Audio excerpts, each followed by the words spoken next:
साथियों, अभी 10 मार्च को 5 राज्यों में जो विधानसभा चुनाव हुए हैं, उत्तर प्रदेश, उत्तराखंड, पंजाब, मणिपुर और गोवा, इन चुनावों में विशेषकर उत्तर प्रदेश, पंजाब में जो ईवीएम में बड़े पैमाने पर धांधली की गई है, और केवल ईवीएम में ही नहीं, जो शासन और प्रशासन के अधिकारी हैं, जिनमें विशेषकर आईएएस ऑफिसर्स, आईपीएस ऑफिसर्स यानी कलेक्टर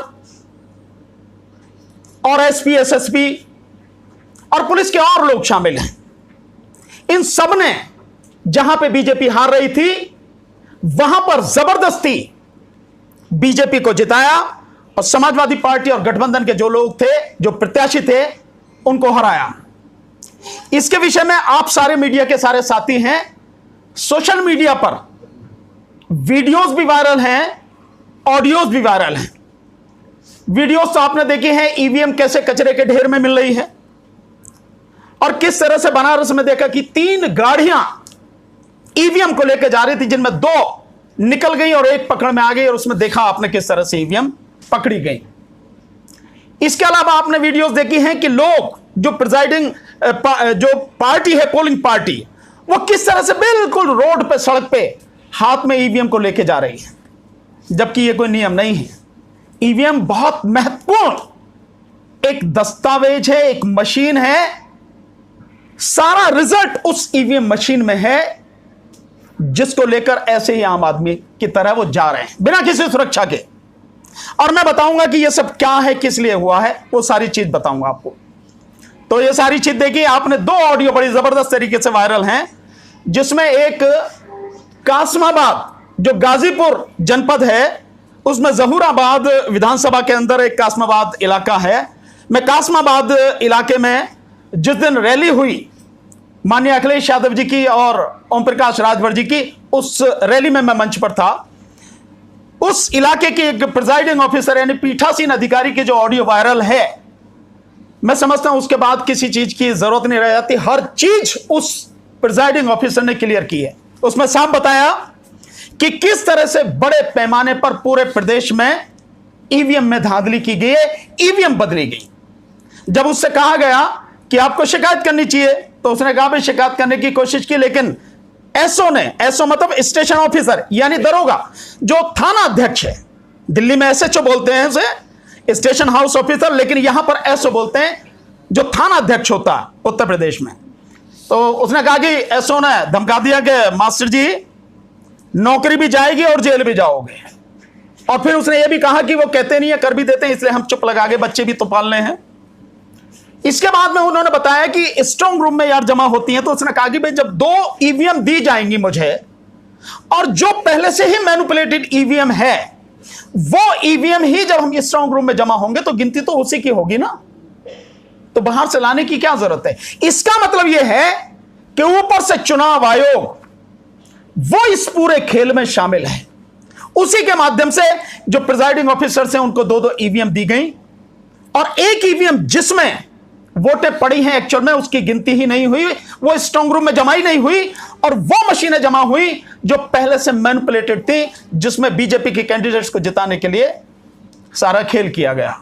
उस ऑडियो से सारी चीजें क्लियर है। इसके अलावा जो और चीजें हुई हैं साथियों, एक बिजनौर क्षेत्र का एक ऑडियो आपके सामने हो रहा होगा कि जो वहां पे बढ़ापुर विधानसभा से जो विधायक जीता है, उसका एक आदमी और 2 और लोग हैं, उनके बीच की वार्तालाप है, और उसमें बहुत स्पष्ट उसने कहा है कि जब हम बढ़ापुर से जीत गए तो हम और विधायक जी दूसरे में गए, तो नेटौर वाली में गए, नूरपुर वाली में, उधर हम गए।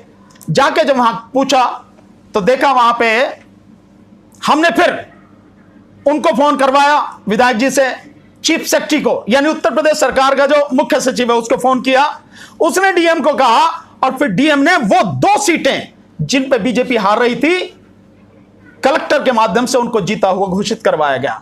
शायद एक में 290 वोट के आसपास और एक में 206 के लगभग वोट हैं, इतने ही अंतर से वो तीसरी सीट के लिए भी कहा गया, लेकिन कलेक्टर ने कहा भाई बहुत लंबी जीत वो है, अंतर 10-15 हजार का अंतर है, उसे कहां से ठीक करूंगा मैं। ये सारी चीजें उन ऑडियो में आ रही हैं, क्लियर आ रही। इसका मतलब साफ है कि ईवीएम में बड़े पैमाने पर धांधली की गई है, और जो वर्तमान सरकार इस समय उत्तर प्रदेश में है और जो सरकार पंजाब में है, ये जनता के मत से चुनकर नहीं आई।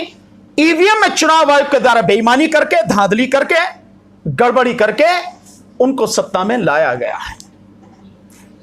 यह साधारण बात नहीं है साथियों। उत्तर प्रदेश में 24 करोड़ लोग रहते हैं, 15 से 16 करोड़ मतदाता हैं। उनके साथ छल है, ये उनके साथ धोखा है। ये बिल्कुल इस तरह से है जैसे महाभारत में चीरहरण आपने सुना होगा। ये चीरहरण नहीं है, ये सरेआम लोकतंत्र की हत्या है। इस देश के संविधान को पैरों तले कुचलना है।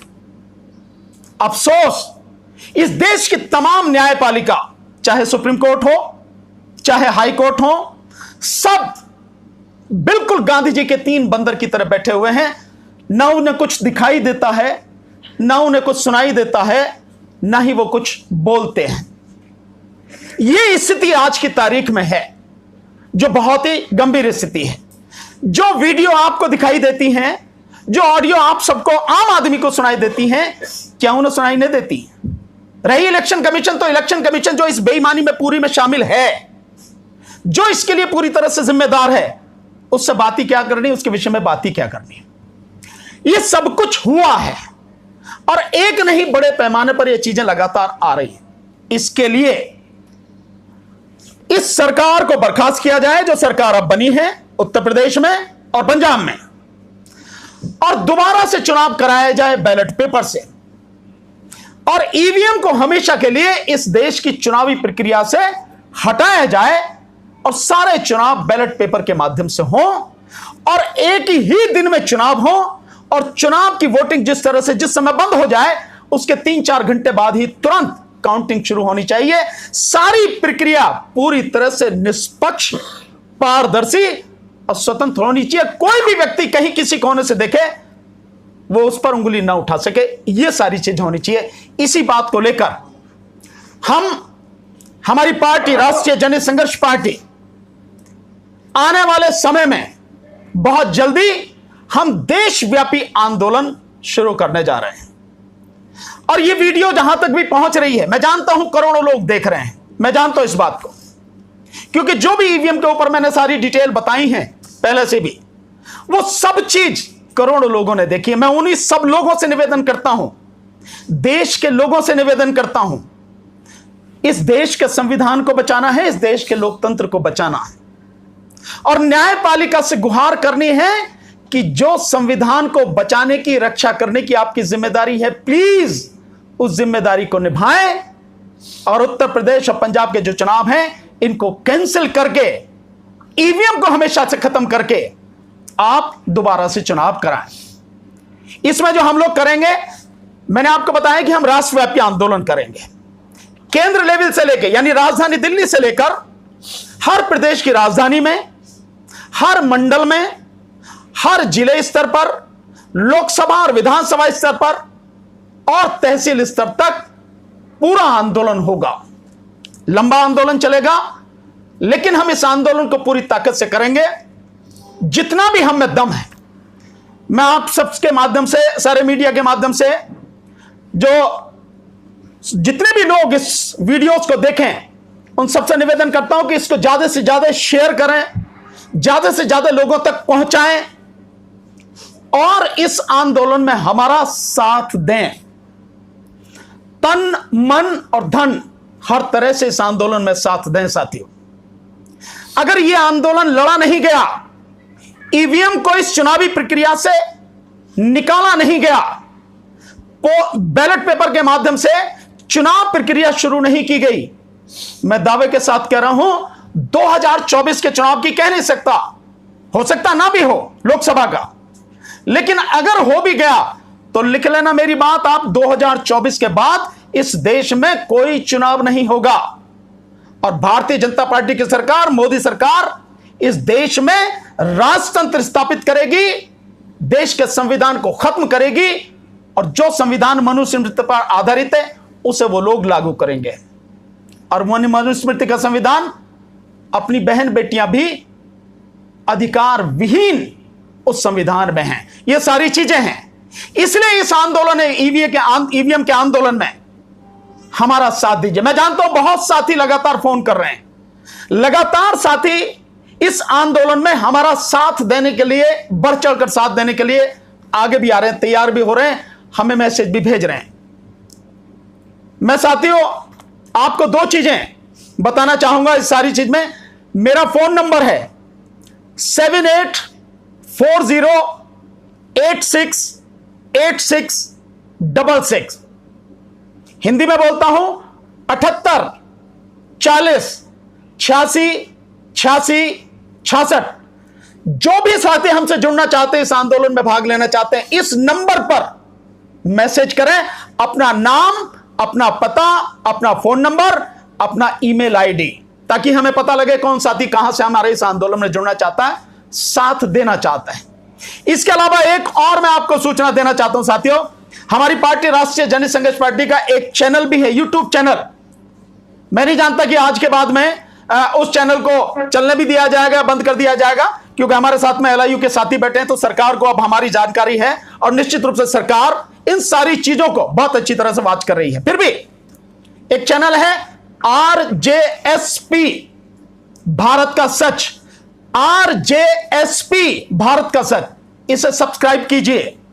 क्योंकि कई बार ऐसा होता है कि जो हमारे साथी मीडिया के हैं, हम इनको नहीं बुला पाते हैं। जैसे मैं आपको बताता हूं, अभी जिस दिन ईवीएम के विषय में मुझे जितनी जानकारी मिली, 9 फरवरी को, 10 फरवरी को पहले फेज का चुनाव होना था, 9 फरवरी को जानकारी मिली, हमने रात में ही वो वीडियो बना के उस अपने चैनल पर डाला। बहुत सारे लोग नहीं देख पाए, इसलिए ज्यादा से ज्यादा लोग इसको सब्सक्राइब करेंगे तो सूचना कई बार इमरजेंसी में पहुंचाने के लिए हो, आपको पहुंच सके। सारी सूचना इस पर आपको मिलेंगी मीडिया के साथियों के साथ साथ। तो आंदोलन, इसमें आप जो आंदोलन की कड़ी में सबसे पहले जितने भी साथी देख रहे हैं, 2 अप्रैल को दिल्ली में रानी झांसी रोड पर बाबा साहब डॉक्टर अंबेडकर भवन में एक हमने सभा रखी है। 2 अप्रैल को, 2 अप्रैल 2022 दिन शनिवार 11 बजे से 3 बजे तक यह प्रोग्राम चलेगा और उसमें व्यापक रूपरेखा जो है इसकी बना के उसकी घोषणा की जाएगी।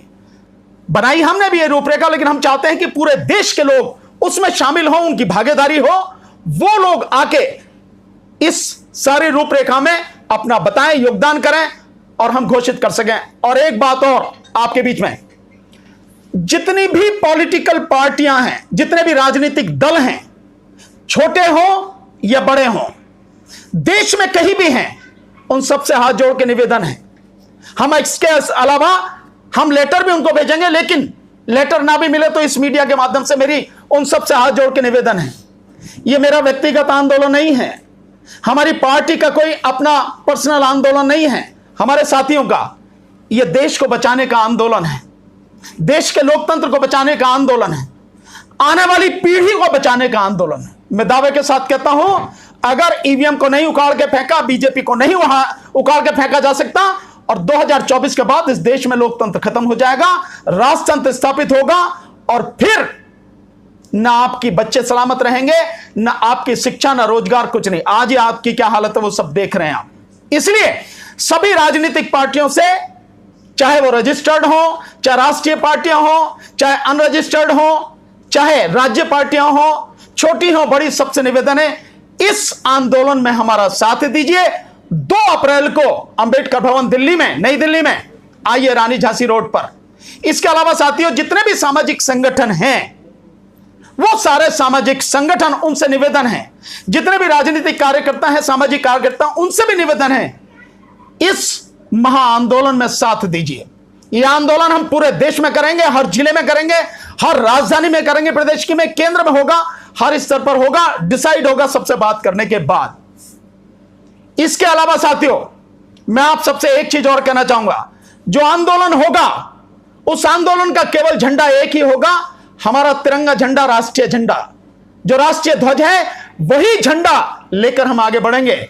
जो पार्टियां, जो संगठन आएंगे, उनके अपने बैनर होंगे, पोस्टर होंगे, जैसे भी होगा वो सब डिसाइड करेंगे कैसे करेंगे, लेकिन झंडा एक ही रहेगा, राष्ट्रीय झंडा। इसीलिए मैंने आज मेरे मीडिया के साथी सबको बुलाया है और इनके माध्यम से इस सूचना आप तक मैं पहुंचा रहा हूं। उम्मीद करता हूं इस बात को आप समझेंगे, क्योंकि अगर ईवीएम है तो आपका भविष्य पूरी तरह से अंधकार में। ध्यान रखिए कि बीजेपी और मोदी सरकार इस देश के 110 से 120 करोड़ लोगों को गुलाम कराने के लिए पूरी तरह से योजनाबद्ध तरीके से काम कर रही है। सीएनआरसी का भी जो आंदोलन हम लोगों को करना पड़ा, सीएनआरसी का कानून भी वो भी इसी तरफ था, कृषि कानून भी इसी तरफ थे, और अब जो सारी चीजें हो रही वो सब कुछ इसीलिए। आपकी आवाज भी बंद की जाएगी। यह भी हो सकता है कि आज के बाद में मुझे बंद कर दिया जाए जेल में, इस बात की चिंता नहीं करना मुझे, मेरे साथियों को इससे फर्क नहीं पड़ता। आंदोलन नहीं रुकना चाहिए साथियों। हो सकता है बीजेपी वाले क्योंकि मुझे धमकी भी दे रहे हैं, लगातार मार भी दे मुझे, इससे कोई फर्क नहीं पड़ता है। लोग आते जाते रहते हैं, आंदोलन नहीं मरते हैं कभी भी, वो चलते रहते हैं। आने वाली पीढ़ियों के लिए हमें संघर्ष करना पड़ेगा। यही बात, इसलिए आपसे निवेदन है ज्यादा से ज्यादा लोगों तक इस बात को पहुंचाइए। जो भी लोग इस आंदोलन में साथ देना चाहते हैं, मैंने जो नंबर बताया 7840868666, इस पर हमें मैसेज कीजिए लगातार। फिर जो मेरा व्हाट्सएप नंबर है उस पर मैसेज किए। बस यही बात आपके सामने मैं रखना चाहता हूं। अब मीडिया के साथी जो सवाल पूछना चाहें आप पूछ सकते हैं।